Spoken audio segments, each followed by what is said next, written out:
અમારે આ ward number 4 Morbi road Radhekrishna 1 society 2 અને ઇન્દ્રપ્રસ્થ બધાની 1 વર્ષથી અમે રજૂઆત કરી છે આ પાણી પ્રશ્ન બાબતે, પણ એનું કઈ નિરાકરણ આવતું નથી. ગમે એટલી અમે કમ્પ્લેન કરી છે તો એ જવાબ દેતા નથી. બરોબર છે.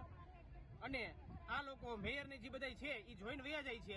અમને એમ કહે છે 2 દિવસ પછી થશે, 5 દિવસ પછી થશે, પણ હજી કઈ નિરાકરણ આવ્યું નથી. અમે વિડીયો બનાવી મોકલા છે પણ કોઈ વસ્તુનું નિરાકરણ આવતું નથી.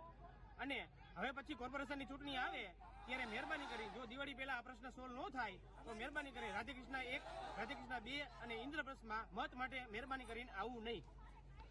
આજે શું વિરોધ આજે અમારે જે પાણી પ્રશ્ન છે એ ગટરનું પાણી સદાયને માટે એને ઉભરાય છે. બરોબર. અને નળમાં આવે છે અને કોર્પોરેશન તરફથી જે નળની લાઈનો આપેલી છે એને વાત ખોલી શકતી નથી, કારણ કે મોટા ગામ પાણી ઇમ્પ્રુવ થઈ જાય છે. રજૂઆત પરેશભાઈ પીપળિયા, જૈનાબેન પેકડિયા બધાને બોલાવેલા છે અને બધા એમ થઈ જશે કામ. 1 વર્ષથી કહે છે પણ કામ કંઈ થતું નથી.